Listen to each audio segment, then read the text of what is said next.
If you're a banana, don't try to be an orange. You won't be a good orange. You be a banana, you're going to attract people who love bananas, right?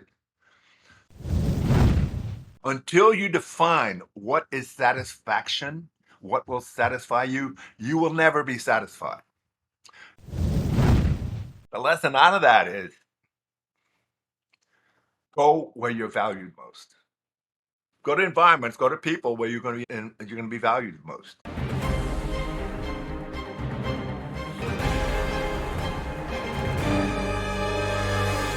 Hello, listeners, and welcome back to The Science of Self, where you improve your life from the inside out.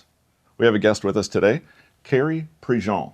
I'm not going to introduce our guest today other than give a name and ask him to introduce himself and tell us what we should know about him. Okay, that'd be me. I'm trying to keep it relatively short. Background is in accounting, CPA. Started consulting in '87 after working for several companies. And the big thing that got me going was I noticed that business owners did not know how to use their financial data. They didn't know how to read financial statements. They were all very good at finding possibilities and turning into revenue. They were very bad at managing a business, scaling a business, building an organization, having processes to run the business. They all became, I guess, they worked for the business didn't work for them. They couldn't take time off, etc. Part of my mission was to educate business owners on how to, quote, manage by the numbers that they all talked about, but really didn't know how to do it. The newer thing is that everybody wants to take their business to the next level. And again, so tell me what's the next level. And it's more revenue. Okay. But the way I work with people, where I work with business owners is we start with by helping them, and I know this sounds like a bold claim, but we double net profits in a year.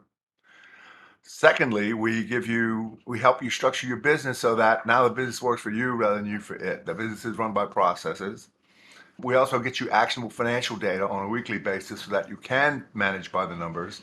And longer term, we help you design your business into the future so that can be what's most beneficial for you rather than the forces of the market and government and competitors and everything else pushing your business somewhere you probably don't want it to be.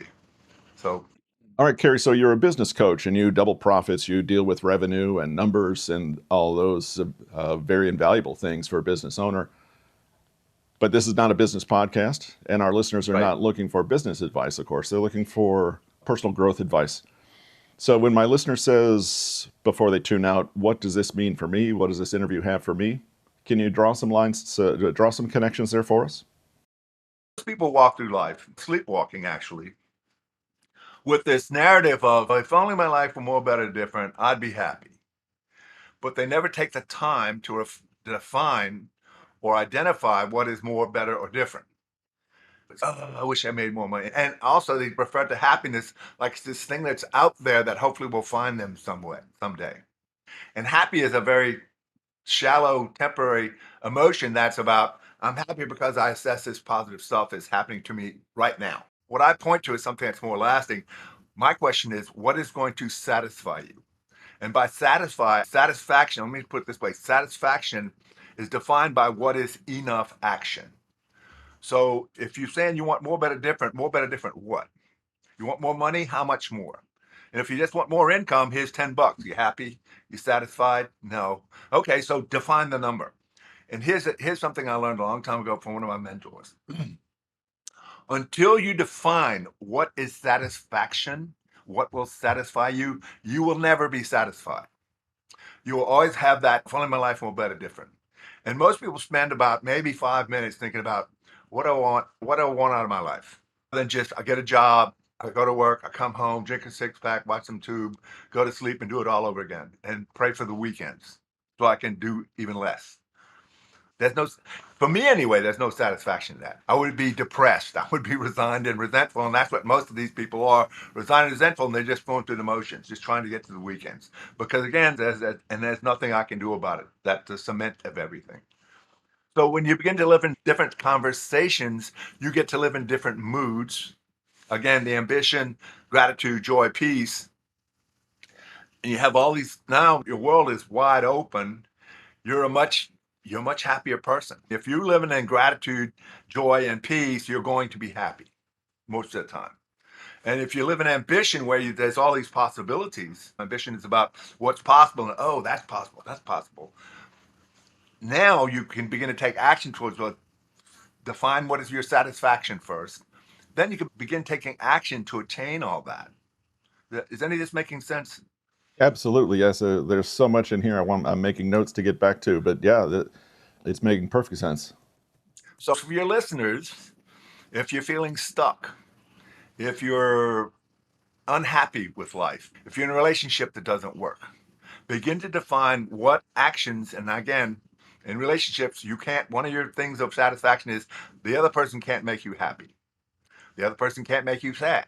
They can invite you to suffer, but they can't. Happy and sadness and anger, that's all self generated. And it's all because something gets triggered and your discourse, your interpretations of the world, your perspective tells you be happy, be mad, be sad, be something. Your narrative is dictating how you react. Your narrative has been gathering evidence all your life to prove that it's right. And when you go to interrupt that and change it, like what? You try something different and it doesn't work. See, I told you it's going to fail. You are unlovable. You are stupid. You are whatever. So really, let me put it this way: why do the world's best athletes have coaches? Because you can't see yourself in the performance of what you're doing. You can't see yourself. Michael Jordan, as great as he was, could not see himself on the court. Now he could see films after, but it takes a coach that can tell you just little distinctions about make this distinction, try this, try that, and next thing you know, your game is upped, not just a little bit, but a lot. It's those the finer the distinction, generally the more powerful they are. Also, the coach should have been around longer than you and knows different strategies and how to use them in playing the game. Now, again, the coach doesn't play the game, right? The coach is there to help you up your game level and come together as a team. And again, I was reading something it was yesterday, and they're talking about these really championship sport teams. You can buy all the best talent around. It's still going to take that team probably 3 to 4 years, 5 years maybe, to really gel together as a team. Especially if you bring in a whole bunch of superstars, you got a whole bunch of egos that have to learn to work together. So again, this work is very rewarding, but it takes time. It takes a coach, and it takes really becoming a lot more self aware about who you are and the narrative that you live by that drives you to experience life the way you do.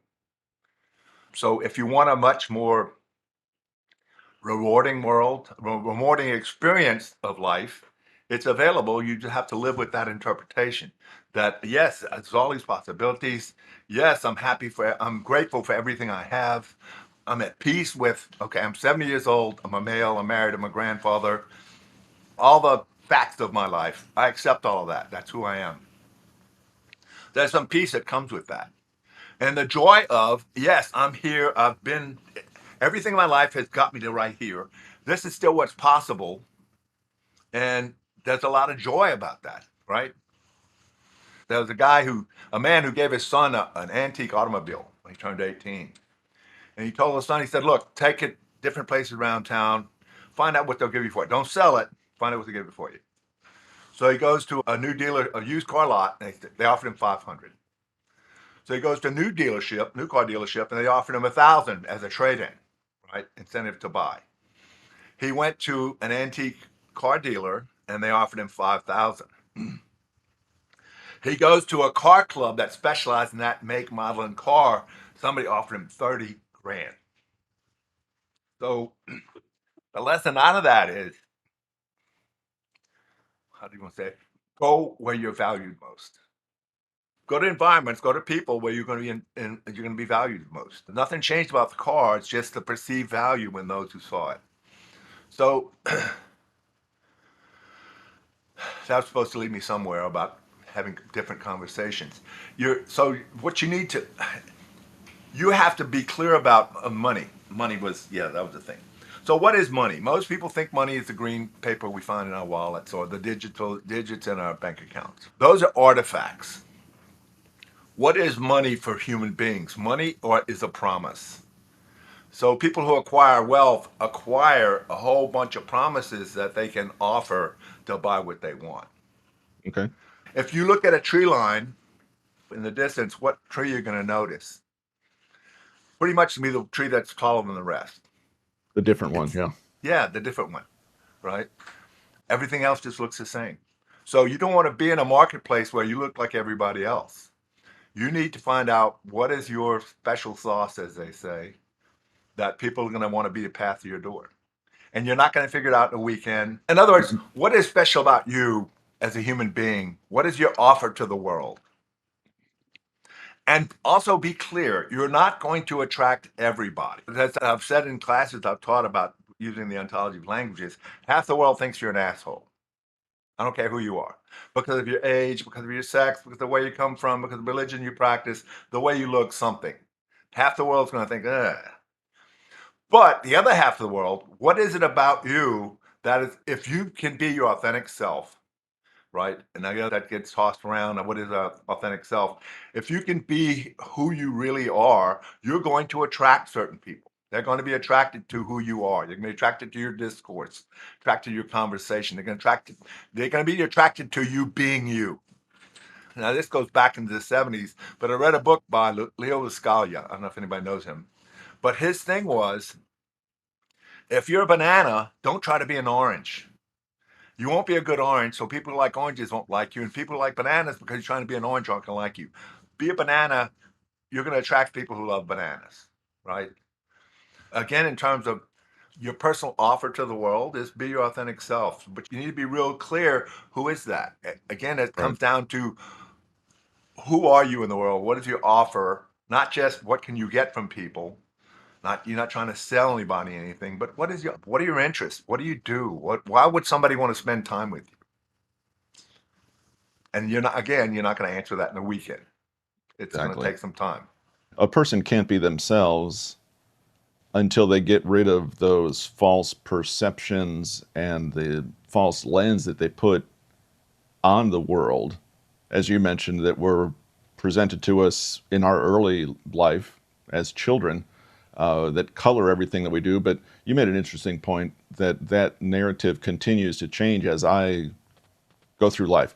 My personality, a person's personality, I believe, is set for the most part early, Your but general there can be temperament. changes. Yeah, I agree. General temperament is probably at birth, but everything that happens to it afterwards comes from the where you grew up, the people surrounding you where you grew up, your parents' socioeconomic background, what you're exposed to, all that stuff. It all accumulates, and you begin developing some assessments about the world early on, and then you spend the rest of your life gathering evidence that those assessments are correct. The problem is we forget they're just assessments. It's just a story we told ourselves. We hold them like they're the truth, not just the truth, but the truth in capital letters. And that those are generally the places, especially the ones we hold very dear to our hearts. Those are the places where people usually suffer. Those are the ones that become dysfunctional or disempowering for people. So it's being able, and the reason its work is so hard sometimes is because they're so sacrosanct. Oh my God, no, I can't examine this one. This one's too precious. It's too much me. Right. They can all be examined. That's great. What is this person's special offer? I was taught through, really through high school, every person knows something I don't know. Therefore, every person can be my teacher. And I need to Absolutely. seek out that thing within them that they know and learn something from them. Ties in, what is this person's special offer? I like that, the phrasing of that. Yeah. No, absolutely. Uh, There's something to learn from everybody. And we as Americans always want like the drive-through answer. Just tell me the answer. I don't have time to right. do all this work and like study and actually learn it. Tell me the answer. And it's in that kind of a mood that's an arrogant, I already know everything, just give me the answer, that we cheat ourselves out of all kinds of learning and life experiences and really discovering other people. If you were going to list a couple of 7 habits of what of yourself or other highly successful people, what might those be that a younger individual should look to incorporate into their lives on a daily, regular basis? And then, what final piece of advice would you give to our listeners to maybe sum up or maybe expand the conversations that we've had? Yeah. I don't know if I have seven. No, no, that's fine. Yeah. Two or One of the three, whatever things, you have. yeah, one of the things I really try to get people focused on is what is going to satisfy you. What is enough action? What domain of action? And 37 years ago, one of my major mentor outside of my father said, "Do you want to know those things in life?" I said, "Yeah." He goes, "Being ultimately satisfied, getting exactly what you want." I said, "Man, that's great." He goes, "You know how to get it? You ask for what you want." He goes, "Yeah, but before that, know what you want. If you don't know what you want, and anything will do, you'll probably never be satisfied. In fact, if you don't declare satisfaction, you will never be satisfied. So take some time. It's not going to be easy. It's not going to be quick. Always be asking yourself, what would satisfy me? What would be enough action here that I would get it?" And again, so every part of your life requires that kind of reflection, whether it's your hobbies, your body, your relationship, your money, your job, your career, all of that. So that's one place. It's always focusing on satisfaction. It leads to a much more rewarding life. The other thing would be to practice what I call acceptance. And I'm talking about acceptance of what are the facts of your life? I went through a short list of mine. What are the facts of your life? Whatever they are, especially the ones you're not comfortable with, the ones you don't like. I know one guy, he was like, "I'm too short." Too short for what? Too short for life? I want to play basketball. It's always been too short. And there's this one pro guy named, what's it called, Spud. The guy could actually Spud dunk. Webb. Yeah, I think the guy could actually dunk. I said, Mhm. maybe you let that limited conversation, "I'm too short," stop you from playing basketball more and actually learn some skills. They have people who are short for the NBA who've made it. So at the same time, don't beat yourself up that, "Oh, I live by this." Now, just be okay with, "I'm short. I am 5'5" or whatever he was, and I'm equipped for living." Practicing what's so about yourself as well as what's possible. It's practicing that acceptance, and what's possible is what's going to generate the ambition, the excitement, the wanting to get up in the morning, the wanting to take more action. But if you want the peace and the joy and the gratitude, practicing that is acceptance of what's so about you. Like, how's that thing go? Gratitude is not wanting the things you have, it's having the no, it's not wanting to have different things. I forget how it goes, but instead of just wanting what you don't have, be grateful for what you do have, basically. Because it can all get taken away, all of it. So yeah, practicing acceptance, practicing that will allow you to practice gratitude, peace, joy, and ambition. The other thing is, and I say this all the time, what we get paid for, what we get rewarded for in life is the results we produce. What most people live by is the reasons why not. So which one are you gonna work on? Producing results that you say you're gonna do, you're gonna have all these reasons why you couldn't do it. Because nobody wants to pay for reasons why not. Or said a different way, are you committed to your commitments? Or are you committed to your reasons? All right. Great. All right, listeners, thanks for joining us today. We appreciate it. Thanks to our guest, Cary Prejean. Thanks for being with us. Listeners, be sure to check out those resources online, and we'll see you next week.